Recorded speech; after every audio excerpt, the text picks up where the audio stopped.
Vanakkam, Namaste and blessings to everyone. This is Dr. Bairavee Balasubramaniam PhD, the Sky Priestess.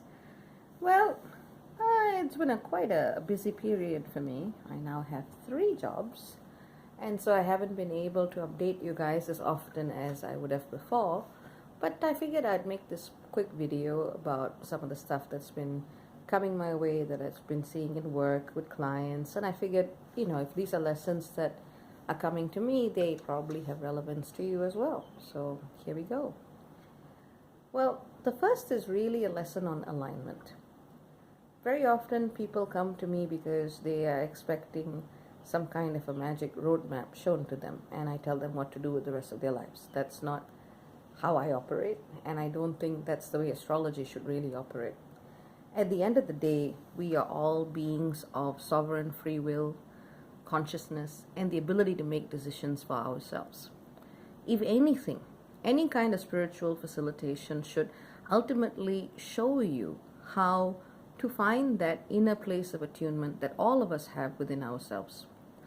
Now, sometimes it is in recognizing the blocks that exist around you rediscovering your own inner alignment, and sometimes it's literally pointing and saying, go listen to that part of yourself that knows what to do. But even when you work with an external facilitator, always remember that whatever they say is not your reality. Whatever anyone says, whether it's about religion, whether it's about philosophy, whether it's about ways to live, even what I'm saying, these are just perspectives, these are opinions. None of this needs to be your reality. None of this needs to be made into dogma. When I work with a client, I do my best to empower them to find ways of inner alignment. That doesn't mean that they'll never need my help, but I'd rather help my clients become as self-reliant as possible. At the end of the day, it is in these quiet spaces within that we actually find some of our deepest and most profound spiritual realizations. Another lesson that has been coming up in the past few days is the question of what do I feel and what do I want?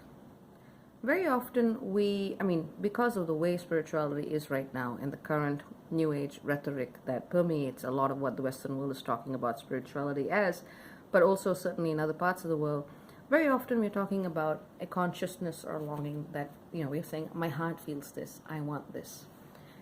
And whilst that's not exactly wrong, it's an incomplete teaching. When we go back to older texts that talk about the energy of the heart chakra, we see that it's actually a lot more detached than what we would like to expect. Love can take many, many different forms.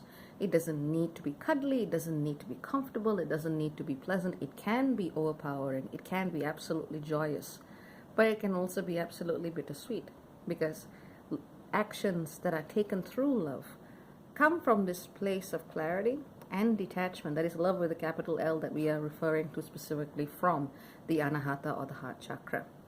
But in language, in day-to-day language, when we say, I love this, or I love you, or I feel this, or I'd love for this to happen, we're not necessarily speaking from here. We are speaking from the lower chakras, which have their own logic and their necessity and their sacred virtues, but it's not exactly the same quality. And so there is a differentiation that we need to be more mindful of when speaking about energy and awakenings that come from here, and energy and awakenings that come from the lower 3 chakras, because that's where we tend to get a lot more personal about what we're feeling. Now, the reason I say this is because so many of us are awakening, and as everyone on the path knows, everyone's gone through this hoop, really. There's a difference between getting aligned from spirit and hearing what you want to hear from spirit, because you're very invested in hearing a certain outcome. Learning how to detach from what you want to hear or what you think you want to hear is one of the most important parts of learning how to listen to that inner guidance.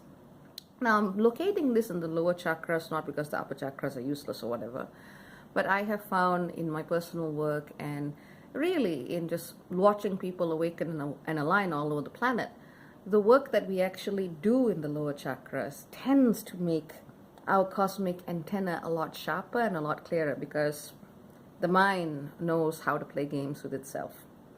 So when we actually move into a more detached observational relationship with the lower 3 chakras, in some sense We are asked to express them. We are asked to express and move through the emotions of joy and sorrow and anger and sadness and happiness and just cheerful bubbliness. At the same time, we are also asked to play the role of observer. That's one of the most important lessons in actually learning how to cultivate your own inner intuitive guidance. And of course, that is the prerequisite before you go off and work with somebody else. Sometimes it's a parallel process of evolution.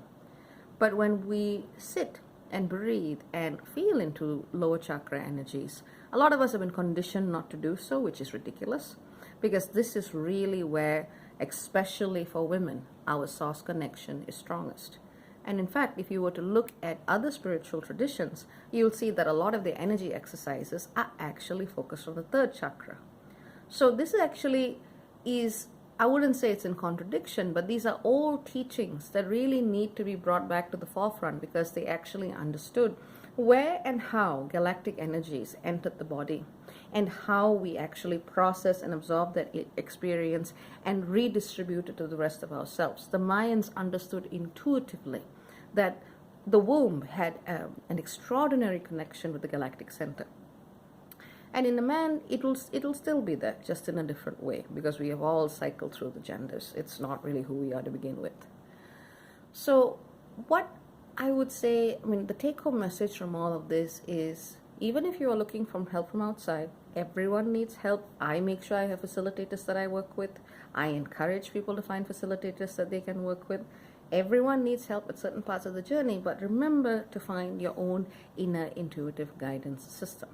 This comes by learning to listen to what's happening in the down below and not just focusing on what's here.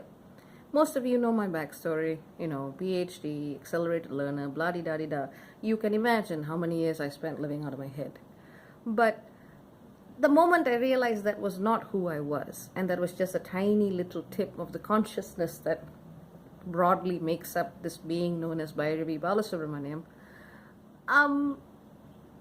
everything changed. My relationship with spirituality changed just like that.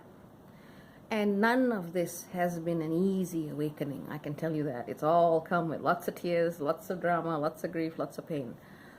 But in some sense, the more you actually learn how to be self-reliant, and the more you learn how to believe that you in yourself have your own capacity to, you don't need to guide many people, just at the very least to know what's right for you. That in itself will be a major evolutionary threshold for all of us as a species to lay a leg across. So that's a good goal for all of ourselves, and for those of us who do have a more tuned sense of inner guidance, to always do an ego check. Ego doesn't mean being pompous or arrogant. Ego can just mean, being very invested in what your mind thinks you want or need, or who you think you are, because that's almost never the answer of what the soul wants to hear. Because the soul, I wouldn't say it wants anything. There is a spirit, a larger celestial force moving through your soul, and the soul awakens and speaks when it will. To imagine that we're always talking to it and living out of that consciousness all of the time may be a little bit of hubris, but again, to each their own. So in these quiet moments, when we go back into ourselves, this is where we actually come face to face with Spirit. As far as I'm concerned, God may be more present in certain holy temples or places. Goddess may be found, in the nature, in the wild, in the woods, whichever it is, whatever you want to call it. But at the same time, all of this stuff is already inside.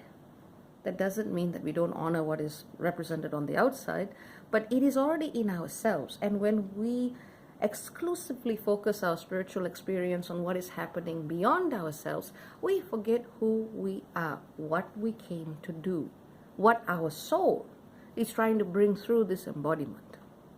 So, just a couple of quick notes that have been on the forefront of my mind. In some sense, it isn't about you, and in some sense, it is all about you. And finding that balance between those two poles or polarities is probably one of the toughest things to do in the spiritual journey. But when you come back into yourself, that dichotomy or that polar opposition doesn't seem like that much of a biggie, but it takes practice. So, that's about what I wanted to share for today. So take care. Cha-cha for now. Lots of love. Blessings. Bye.